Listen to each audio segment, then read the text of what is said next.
The following program deals with a controversial subject. The theories expressed are not the only possible interpretation. The viewer is invited to make a judgment based on all available information. Tonight on Sightings, reincarnation. Is there another life after death? I was a crew member on the Titanic. The latest hypnotherapy breakthroughs could make you a believer in past lives. Then, if your travel plans bring you anywhere near this highway, think again. At that particular day, there were 15 who died. What deadly curse haunts this stretch of road? And our ongoing hunt for proof of ghosts takes our team of investigators to 2 new paranormal hotspots. Oh my God, it's going off the scale. No, right as I was coming over here, it went off the scale. You just have to say there's something extraordinary going on here. At that point, it started to appear. They had large, dark eyes, claw-like hands. I began sensing and knowing and feeling. I do believe in life after death. I mean, I've been there. We have not scratched the surface of what the mind can do.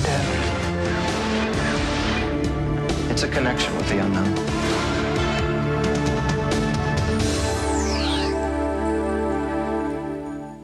During construction of a highway, the New Jersey Department of Transportation unearthed evidence of an ancient Indian settlement. Native Americans warned that anyone involved in paving over this sacred site would be cursed. A warning that turned out to be more than just an idle threat.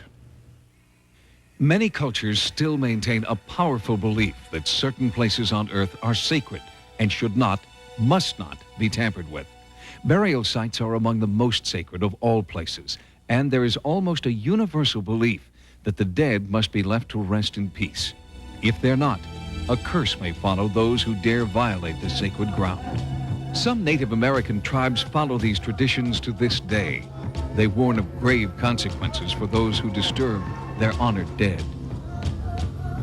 Members of the Delaware Indian Nation believe this stretch of Highway 55 near Deptford Township in New Jersey was built over an ancient Indian burial ground, prompting what has become known as the Curse of Highway 55. To us, our ancestors are sacred, and anything that is connected with our ancestors, the whole area to us is sacred. And we do not defile it in any way, and we don't want anyone else to defile it. Well, they just laughed at me. So I raised my hands to the heavens, and I prayed to the Great Spirit, and I prayed to my ancestors. Then all these things happened. I mean, then the winds came up and blew vehicles off the road with people, with their workers in them.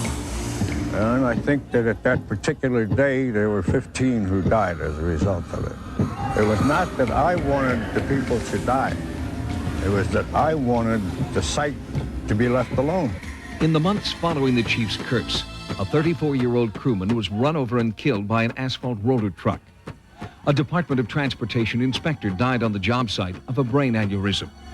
A sudden gust of wind blew yet another worker off a bridge, leaving him paralyzed. Within 3 weeks, many more construction workers and their families seemed to fall victim to the curse. The sheer number of tragedies seemed to be more than coincidence. Workers and their families are still frightened to speak out publicly. The New Jersey Department of Transportation, however, denies that there was anything unusual about the deaths and injuries that have occurred. Highway 55 was already well under construction when Gloucester County historian Robert Harper first heard rumors about what was happening at the site. And it seems that several of the bulldozer operators were in a Deptford tavern, and they were loose-of-mouth. They were boasting about how they had disturbed these Indian graves. Denied access by the New Jersey Department of Transportation, Dr. Harper became obsessed with Highway 55. Unable to stop construction through government channels, Dr. Harper and the Historical Society brought their findings to Chief Wyandoga, the spiritual leader of the Eastern Delaware Nation and a direct descendant of the ancient people who lived on the site in question. They came to me as the shaman and asked me what I could do about it. So I went to them and I talked to them, and the state archaeologist said, oh, there's nothing here except some pieces of pottery and items of that nature. The Department of Transportation admits they were surprised to find what they believe is an Indian campsite. They pulled thousands of artifacts out of the site, but deny finding evidence of human remains. Most of the time we know what's out there. But in case once in a while there is something that we do miss, we do have a procedure, and it works. Construction was temporarily halted, and that site was also investigated. This is one of the earliest artifacts we found. It's either a knife blade or a spear point. This dates from roughly about 6,000 BC. The few bone pieces we did find, and I'll be glad to show them to you, are not human.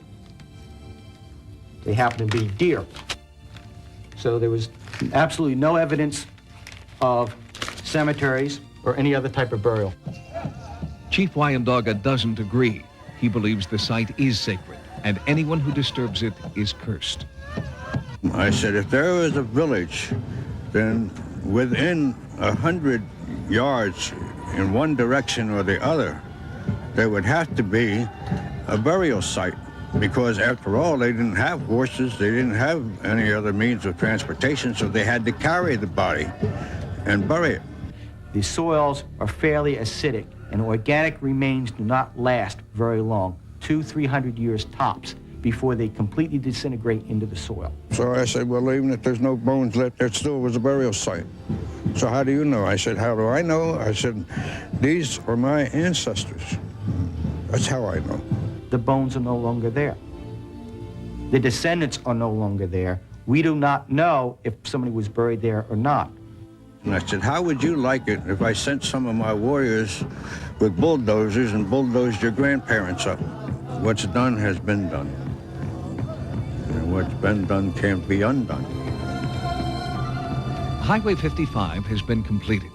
Whether or not it was built on sacred Delaware Indian burial ground may never be known. But there are still disturbing questions. Is there a connection between Wyandotte's curse and the documented tragedies that occurred along Highway 55? And will the curse continue to claim victims here? As far as I was concerned, it wasn't a curse. It was a prayer. I prayed to the Great Spirit, and he answered me.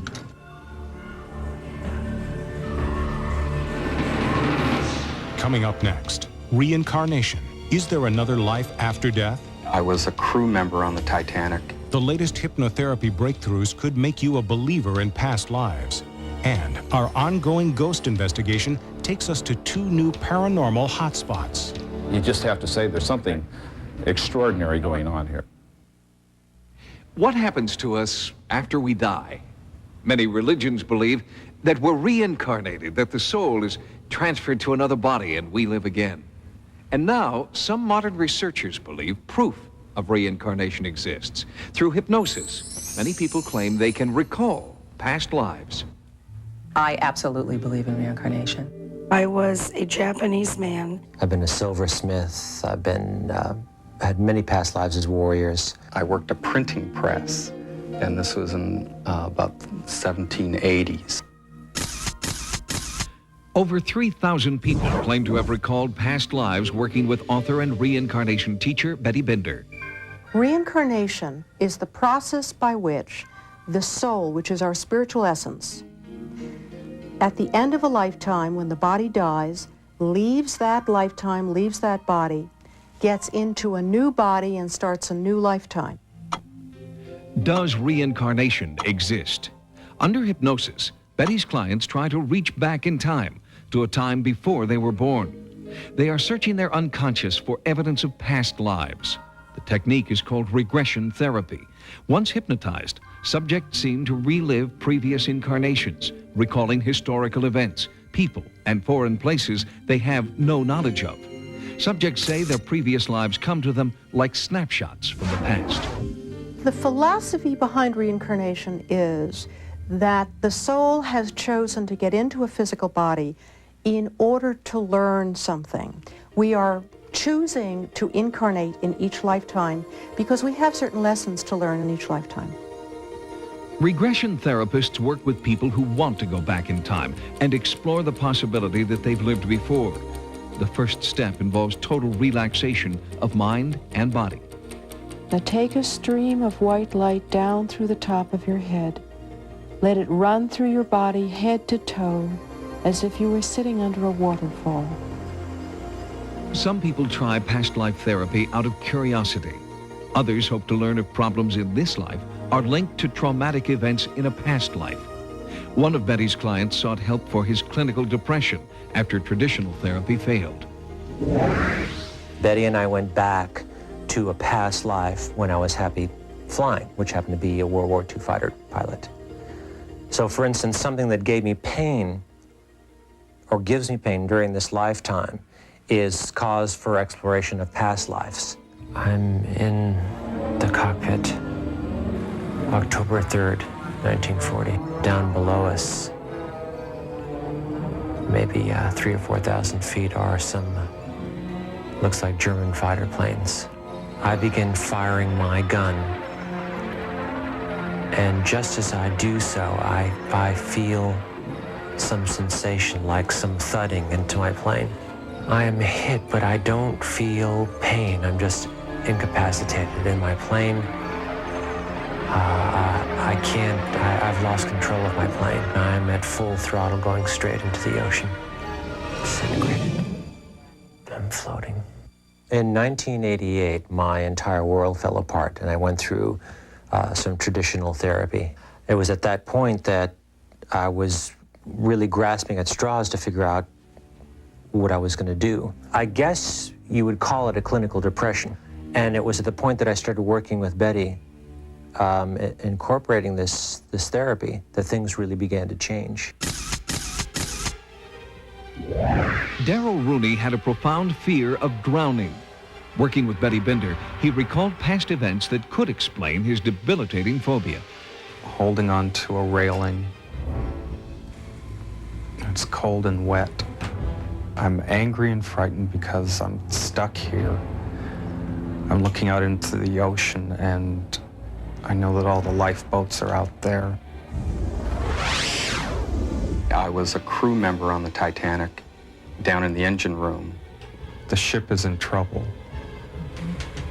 And I don't want to die. I don't want to go down with this ship. I can remember screaming all around me, and then all of a sudden, things turning upside down.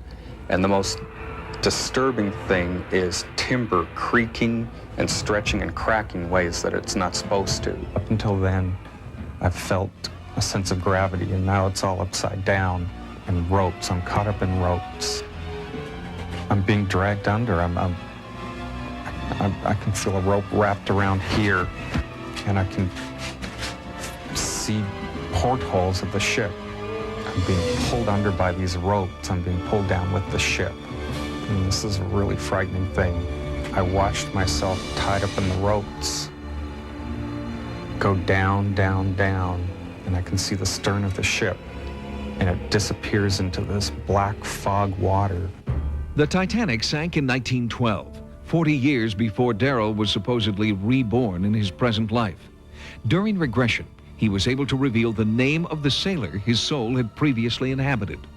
I just opened my mouth, and this word came out, Brooks. Brooks, my name was Brooks. We later got the crew list and found the names on the crew list, which was astounding to me. That moment of seeing them on there just made me think, this is real. Darrell has drowned in 3 past lives that I'm aware of, and they were all in the middle of an ocean, and they were all one after another. His death scene is a very profound one because he had not expected to die. It was not his intention as a soul. He was furious. There was all of this terror and all of this emotion during the regression talking about this. And the minute that I separated, all the emotion went away. And I was at peace, and I was calm, and, I felt tranquil. When you go to most religions in the world, you'll find that reincarnation is something that most people have been brought up with. The Buddhists, the Hindus, a lot of others. Early Christian fathers and the early Hebrews believed in reincarnation. The ancient belief in reincarnation is challenged by modern science. But while regression therapy may not be proof of past lives, it has been successful in helping some people deal with problems in this life. Coming up next, our ongoing ghost research takes our team of investigators to 2 new paranormal hotspots. Oh my God, it's going off the scale. No, right as I was coming over here, it went off the scale. And haunting phenomena. Tonight, we follow director Lloyd Auerbach as he investigates 2 reported hauntings and attempts to gather evidence that ghosts actually exist. Ghostbusters was one of the first films that really hit the entire public consciousness with a comedy that was clearly not real. We know that stuff's not real, guys. We know that there's not a marshmallow man walking down Central Park West. What do you really do? Until his death, Tony was everyone's favorite bartender at the Banta Inn near San Francisco. Locals believe his spirit haunts the restaurant still. But Tony's not a frightening, malicious ghost. His trademark is mischief. There was a fellow staring at me there. I went through the door of the kitchen, and he was gone. I saw a figure in the mirror, and I turned to look at the floor where that person should have been standing, and there was nothing all there. All of a sudden, I felt this, like somebody took their finger up the back of my leg all the way up, and I turned around, there was nobody there. And it was after that, the guy beer right next to me tipped over, spun around 3 times. The guy then all of a sudden, the CDs started flipping by themselves. He just flipped a couple times. He loved Patsy Cline, and it would come on all the time. Ghosts tend to react to situations as if they were people, living and breathing people. One of the reasons is they don't know they're dead. They're in total denial. We have a lot of physical things happening that seem to relate to Tony's behavior when he was alive. One of the things that Tony was apparently fond of doing was playing with the money in the cash register and stacking the change so that it was a nice orderly stacks in the change bin.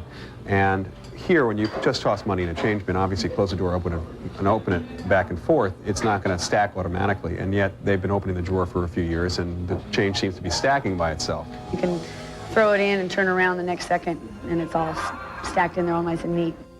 In the search for proof, investigators test Tony's favorite table with a magnetometer. They're looking for abnormal levels of electromagnetism. Oh my God, it's going off the scale. No, right as I was coming over here, it went off the scale. It went up to about 100. Unlike other hauntings Lloyd Auerbach has investigated, the people here aren't frightened. One of the bartenders told me that she had pretty much gotten a couple of guys who were very drunk out of here and come back in, and she didn't lock the door behind her, which she thought as an afterthought. It turned out to have locked itself. And according to eyewitnesses, Tony is not the only ghost that haunts the Banta Inn. From what I have been told, Margaret was an old regular in the 50s and 60s. She passed away. She died of a heart attack in the building, and that she absolutely loved the Banta Inn. She like lived down here, and that she didn't want to leave either. Margaret plays. She likes levitation. She likes throwing objects. The man came and ordered a hamburger, and the bartender asked him something about how he wanted it done. And at that moment, from across the room, where there was no one sitting, an ashtray picked up off the table, flew across the room, past the guy's head, and dropped down in front of the bartender. Even Lloyd has experienced what seems to be Margaret's temper. The chandelier started moving by itself, and there was no way for that to have happened if the other one wasn't already moving, unless somebody rigged it, and that's the first thing we did check. In another haunting case at the Moss Beach Distillery in California, a deluge of eyewitness reports warranted more sophisticated diagnostic tools. Yeah, what we're installing are 3 different types of motion detectors: an infrared detector, a microwave detector, and an ultrasonic detector. In addition to the detection devices, Auerbach has assembled a team of psychics who will attempt to make contact with the spirits here. You may have a lot of person witnesses, but no camera witnesses to objectify the actual phenomena that's going on. Photographic evidence doesn't exist, and there are no good photographs because we're dealing with a purely mental phenomenon where the ghost is somehow transmitting an image into your brain and bypassing the eyes altogether. Apparently, it was built as a residence to begin with. There was a garage downstairs, and then it became a booming restaurant and a bordello, we think. There was a piano player here, and every evening a beautiful woman wearing blue would come to listen to him play, and apparently they were having an affair. The only problem was that she was married, and her husband was very jealous. And one night they were all here at the same time, and a fight broke out, and they ended up on the beach. and a stabbing took place, and apparently the lady in blue, was killed. And then she came back here to haunt the place. The blue lady is quite comfortable with us, and we're comfortable with her. We'll protect her, I think, as much as we can. She pulls a lot of pranks. I guess one that I can remember is the funniest is that a waitress in the kitchen towards the end of the evening got smacked in the rear end with a spatula, and there was nobody in the kitchen. We recently installed a heating and air conditioning system, and I spent the better part of one day programming these thermostats so they would go on precisely the time pre-designated and so forth. The very next day, I came into the restaurant and every single setting and the thermostat had been changed. And it would take at least 30 minutes for somebody to do that if you knew how to do it and if you knew how to unlock it. Coffee machines will turn on all by themselves and start dumping coffee out. At one point or another, I think everyone on our waitstaff has heard someone calling their name. I think it's just mischief. She probably gets bored and likes to play a couple of pranks. Let us know that she's around. Despite their battery of detection devices and psychic input, the Blue Lady of Moss Beach did not appear during their investigation. But Lloyd Auerbach is encouraged by the data that has been collected. There is definitely something anomalistic or psychic or whatever you want to call it going on in this place. We can go in every few months, let's say, and we can ask if anything new has happened and start really getting a fuller picture. Is the Lady in Blue imaginary, or could her failure to materialize be just one of her pranks?